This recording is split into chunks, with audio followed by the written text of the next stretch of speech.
So you were kind of harsh on Corey Lewandowski yesterday after he got fired. You put out this tweet which said, "Hey Corey, I hear Breitbart is hiring."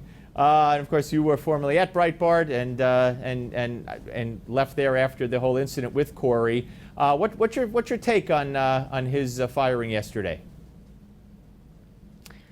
Well, I'm not going to say that I'm pleased or happy. I don't want to celebrate someone losing their income, especially, he has a family and whatnot.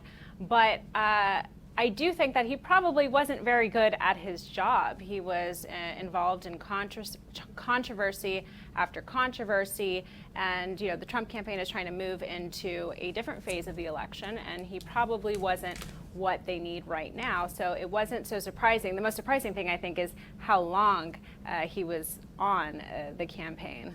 So you're surprised it took so long. Let me ask you this, though. You say you don't want to see him lose his job or his income, yet you tried to put him in jail for grabbing your arm. No, I didn't try to put him in jail for grabbing my arm. Well, what did you think would happen? The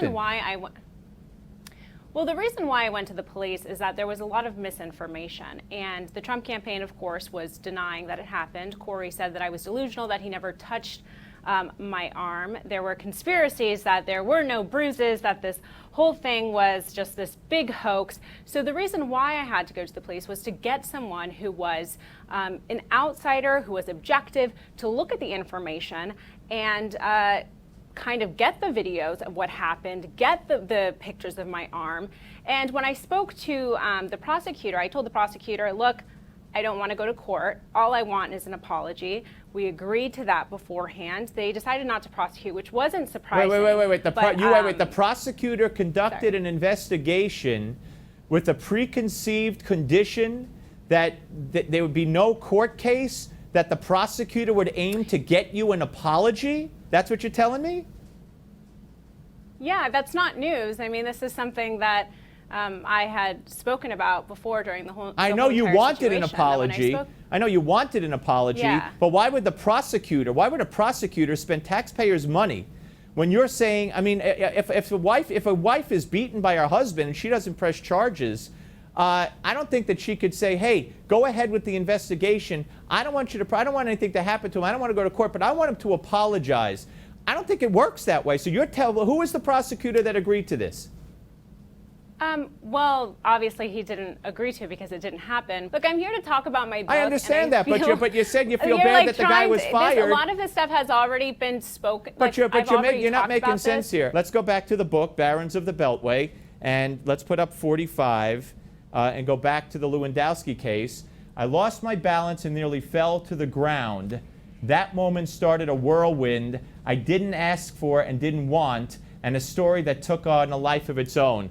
I don't know anybody who has seen the video and agreed with your assessment that you almost fell to the ground. And again, you pursued this. And many would say you pursued it for your own PR benefits. It didn't take on a life of its own. It took on a life of its own because you went to the authorities. You went to the police. I did two interviews on TV right after it happened. If I really wanted to do, use this to my benefit, there were tons and tons of opportunities for me to do that, and I didn't. But I have to run. I am on a tight schedule. Well, you agreed. And it seems as though you do not want to talk about my book. That's in your book, Michelle. That's a quote from your book, Michelle. It's a quote from your book. I appreciate it. Is it not a quote from your book? That's not from my book. It's not from your book. I wrote my book and finished my book a year ago. Oh, that's not from my book. Okay. Anyways, thank you so much. I hope you have a wonderful day.